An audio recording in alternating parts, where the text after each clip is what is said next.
Can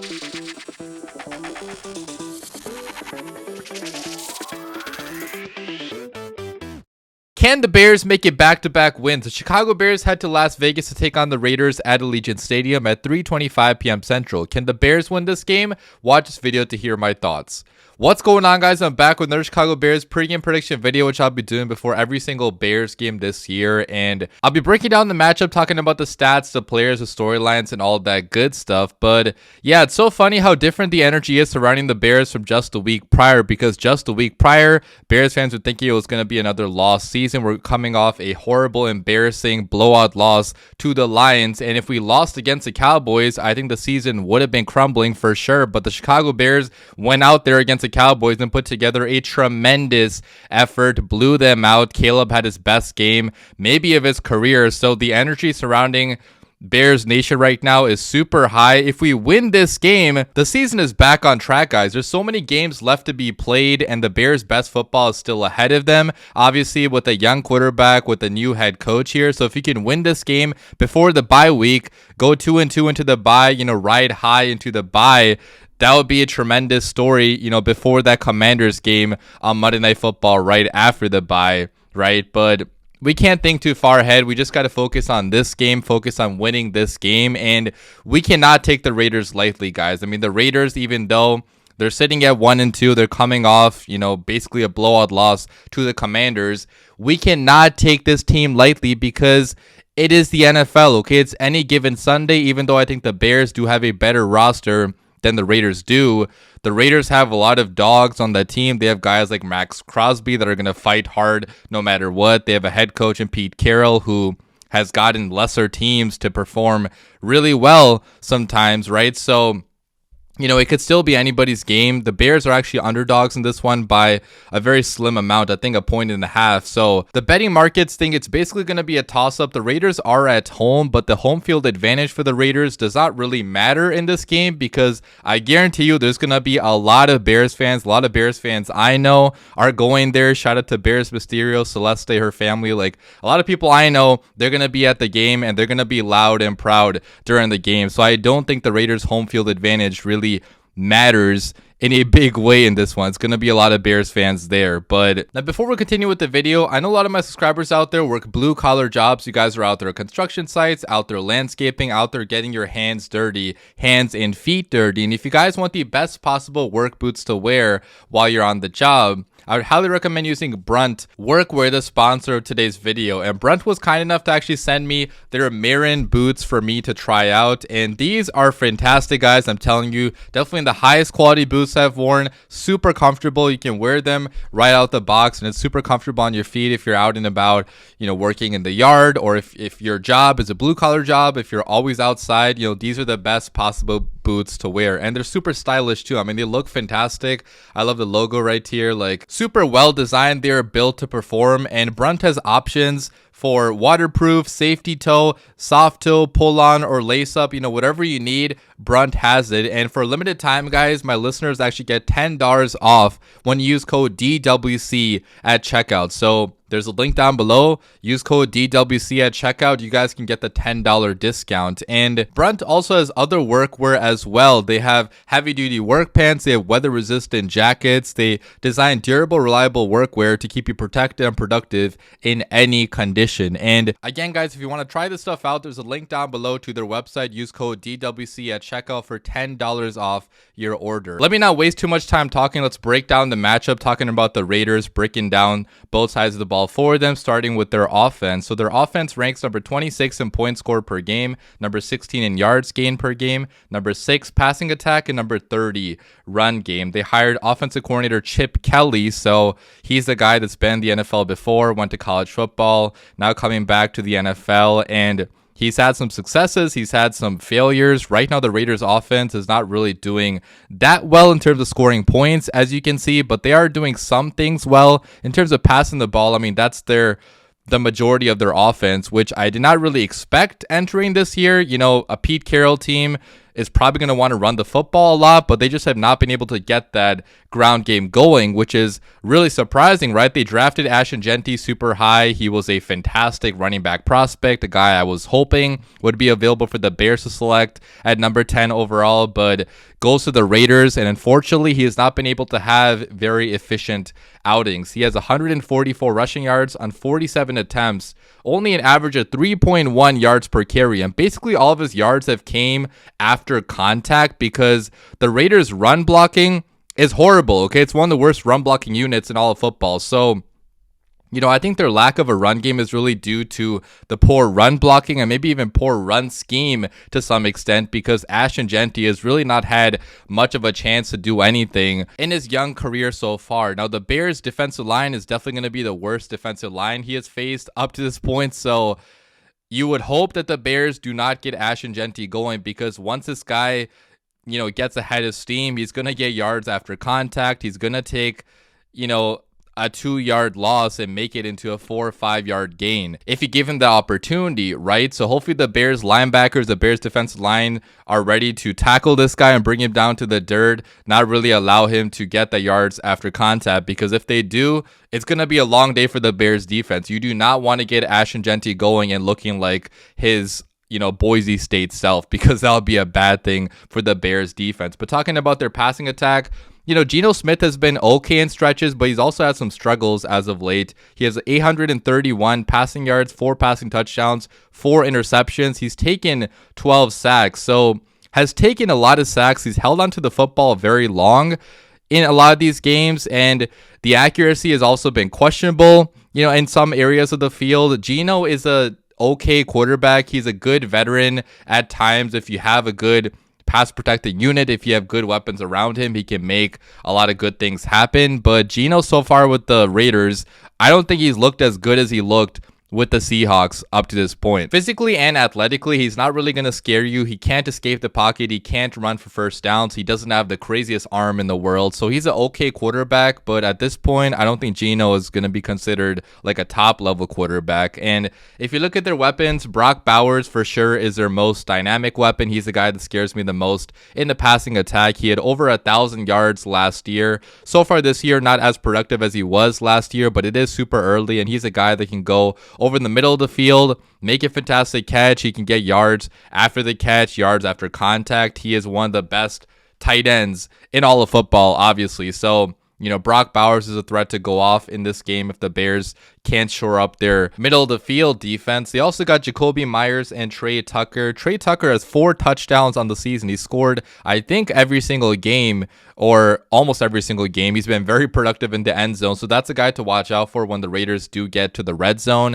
And the Jacoby Myers, he's a good route runner. He's a guy that can create separation down the field. He's been an underrated player in this league. So the Raiders do have a good amount of weapons on this team. If you look at Ashton Jeanty, if you look at, the receivers, if you look at Brock Bowers, they have enough weapons. They just don't have the good offensive line. The offensive line has not been good so far in Las Vegas. But switching over to the Raiders defense, how have they looked on that side of the ball? And they have not looked that good, guys. So they rank number 21 in points allowed per game, number 24 in yards allowed per game, number 24 pass defense, number 18 run defense. Their defensive coordinator is Patrick Graham, who used to be with the Giants, now with the Raiders. And so far, the pass rush has been a major concern, even though they have Maxx Crosby. So you would think that the pass rush should be able to get home, but the investments they have made have not been working out. They cut Christian Wilkins before the season started due to him kissing his teammate, or like whatever the hell happened with that. Christian Wilkins is not on this team. Tyree Wilson has basically turned into a bust. This guy has done very little of anything during his career with the Raiders so far. Maxx Crosby is the only pass rush really that they have. Only elite pass rusher, right? So he's been getting chipped, he's been getting double teamed, and that's why his production also is not as good as it has been in years prior. But he still has 2 sacks, which is pretty solid. And Maxx Crosby is a threat to really take over and destroy any game plan at any point, especially with the Bears potentially not having Darnell Wright in this game. That could be a massive storyline to watch. But one other guy on the D-line I do want to highlight, though, is defensive tackle Jonah Lualu, who he actually has 3 sacks. So he's been fairly productive from the inside. They are getting some interior pass rush, at least with the Bears guards and center have to be wary of that fact. But besides for these two guys, like, they're just not getting home to the quarterback nearly enough. And if you look at their secondary, they're allowing big explosive plays all down the field. Okay, the Raiders defense has allowed a lot of these 15, 20 plus yard plays down the field consistently so far this year. That's why, you know, their pass defense is ranked so poorly. Looking at the cornerbacks, they got Eric Stokes starting, which is not ideal. Eric Stokes with the Packers was not that good. And with the Raiders, he's been serviceable maybe, but he's not a superstar. They got Kyle Blue Kelly. They got the rookie Darian Porter, who Darian Porter has made, you know, a handful of plays for this team, but they just don't have the, you know, number one shutdown corner on this team that I think is required to stop all the fantastic receiving options that the Chicago Bears have. Let me talk about the Chicago Bears now, talking about the Bears offense first of all, and they rank number 9 in points scored per game, number 10 in yards gained per game, number 11 passing attack, and number 15 run game. And these numbers are looking fantastic, guys. Like, I can't remember the last time the Bears had a top 10 offense in both points and yards this early in the season. Like, 2013 probably was the last time that happened. So fantastic stuff from the Bears offense as of late. Caleb is coming off his best game maybe of his young NFL career. He avoided all sacks. He had 0 sacks taken in that game. He really cooked down the field. His deep accuracy was tremendous. He was throwing to all areas of the field. He threw to multiple different receivers. He threw to 8 different receivers. So Caleb, it looks like he's getting the hang of Ben Johnson's offense. Now, it was one game against a bad Cowboys defense, but the Raiders defense also is pretty bad. So I do expect Caleb to have another good outing. Hopefully he can keep on stacking up good performances on top of each other and show progression throughout this season. And if you look at his receiving weapons, I mean, Rome Odunze has been his number one guy. He has 227 receiving yards and 4 touchdowns on the season. So Rome is really breaking out as a number one option in this league, and one of the better ones at that. Like, his route running down the field has been tremendous. His body control has been really good. He's been freelancing with Caleb as well on that touchdown last week that Rome had from Caleb. That was a freelance play that only happened because Rome saw the cornerback Trevon Diggs kind of slip up there. So it's amazing that Caleb and Rome have such great chemistry where something like that can happen, right? Like, I can't remember the last time a Bears quarterback and a Bears receiver had that good chemistry. So that's pretty exciting. If you look at the other Bears receiving weapons, I mean, DJ Moore is always a fantastic piece. He's been kind of quiet this season as opposed to how he usually is the number one focal point in this offense, but maybe that's a good thing that we have other guys kind of taking off his load, so he's not the only guy trying to do everything. Luther Burden is coming off a 100-yard receiving effort. Colson Loveland might not play in this game due to injury, but he had a big-time catch. Cole Kmet, you know, caught a touchdown. So the Bears weapons are just fantastic, some of the best in all of football, and they're really being used creatively by Ben Johnson. Ben Johnson's offense is not even close to being as good as it's going to be later on this season, but it's already putting together a lot of points. The one thing that does worry me still is the run game. The run game has been pretty inefficient. Caleb has been helping out with the run game. He has a good amount of rushing yards, but Swift has not been a good running back so far this year. The vision and the yards after contact have really been lacking, so I would love to see more carries going to Kyle Monangai, the rookie. He showed a lot of power and effort in the last game, so maybe Monangai gets some more carries. Maybe Roschon Johnson gets some carries, but I doubt it at this point. I mean, 2 coaching staffs have refused to give him carries, so maybe Roschon is just not a good running back. I kind of wish they would give him the chance to show what he's got, but if both the last staff and Ben Johnson just do not want to use him, like, that doesn't say good things about Roschon Johnson, but we'll see what happens with him. DJ Moore has also been used as a ball carrier in the backfield. Zacchaeus has been as well on these end-around plays, so Ben Johnson's going to try to run the football. That's a focal point of his offense. With the Lions, he ran the football a shit ton, but with the Bears, it's just been pretty inefficient. So hopefully the Bears can get that run game efficiency going in this game. And one final storyline I want to talk about is that Darnell Wright might not be playing in this game, which would really suck, okay? Especially going up against Maxx Crosby. You don't want Theo Benedict or Ozzy Trapilo to be handling that matchup because Maxx Crosby is one of the best in football. So even though Theo has been pretty good, if he has to face off against Maxx Crosby, I'd be a little bit worried about the Bears offensive line in this one. And then lastly, talking about the Bears defense, they rank number 28 in points allowed per game, number 29 in yards allowed per game, number 27 pass defense, number 26 run defense. So obviously the numbers are not good here. Like, they're one of the worst defenses in football, but they're coming off an encouraging outing against the Cowboys, in which even though they allowed a lot of yards, they found ways to take the ball away. They had 4 turnovers in that game. So, that's really the bread and butter of this defense at this point in time. They have to generate turnovers because they are going to allow yards both through the ground and through the air. They just don't have the talent right now, especially with the defense missing so many guys due to injury. Kyler Gordon has been out due to injury. Jalen Johnson's going to be out for a long time, and TJ Edwards, their linebacker, has been out too. And if you look at the Bears D-line, like, they don't have the star power up front to really completely stop the run. So they're going to have to take the ball away. Dennis Allen is going to have to continue to be aggressive with the blitzing, with the sending pressure, the stunts. Like, you're going to have to find creative ways to get pressure on the quarterback, because so far, aside from Gervon Dexter, the pass rush still has been lacking, even though the Bears got a couple sacks in the last game. I mean, Montez Sweat had a sack. Dominique Robinson had a sack. These guys have just not been consistent over the past, 14, 15 games, honestly, dating back to last season. Gervon Dexter has been pretty solid, though. He has 9 pressures in 3 games, some of the most pressures at defensive tackle in all of football. So Gervon has looked pretty good in year 3, but we need other guys to step it up. We need Grady Jarrett to step it up. He's really provided the Bears with nothing so far besides for veteran leadership, which is important, but Jarrett has to step it up. Andrew Billings, I want to see him making more big-time plays. I want to see Dio Odengbo making big-time plays. I want to see Montez Sweat step up and be a star pass rusher in this league like we're paying him to be. He's not going to be tier 1, but at least be a tier 2 starting pass rusher. Hopefully Montez Sweat can do that, because so far the Bears pass rush has been pretty lacking, and it does make me scared entering a game, against Ashton Genty. Talking about the run defense here more, but the Bears D-line, they're going to have to shore up that D-line and shore up that run defense, because if you allow Ashton Genty to get going, it's not going to be a good day for the Bears defense. But with all that being said, let me get to my 3 keys to Bears victory. How can the Chicago Bears win this game on the road? And key number 1 is going to be to get Geno Smith outside the pocket. Geno Smith is a quarterback that cannot really extend plays that much. He's not very athletic. So if he can force him outside the pocket, get the interior pass rush going with guys like Gervon Dexter, guys like Andrew Billings, guys like Grady Jarrett, and really just force him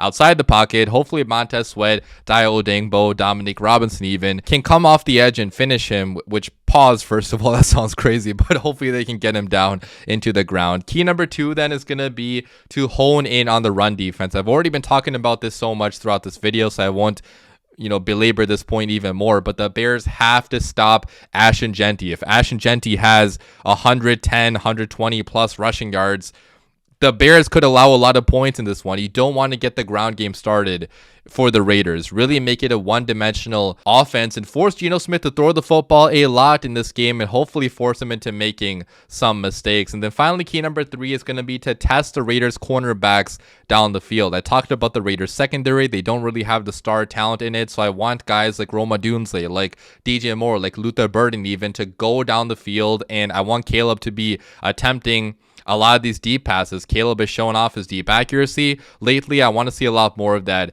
in this game. But with all that being said, let me get to my score prediction. Who do I have winning this game? And guys, I have the Chicago Bears going on the road in Las Vegas, beating the Raiders by a score of 27-21. I promise I won't be biased and pick a Bears victory every single week like I have done so far this year, but the Raiders are a very winnable game, guys. I mean, the Bears honestly should win this one, being on the road in a place where there's going to be a lot of Bears fans, so it's not really a true road game either, I feel like. Going up against a bad defense, a team that is still kind of rebuilding, I do feel like the Bears roster is much better here. If you look at the playmakers, if you look at the trenches even, I think the Bears have a much better offensive line than the Raiders do. The Raiders have a better D-line for sure, but I trust Caleb Williams right now a lot more than I trust Geno Smith. I trust, Ben Johnson a lot more than I trust Chip Kelly calling the plays at this point in time. I mean, the Raiders even tried to get Ben Johnson to be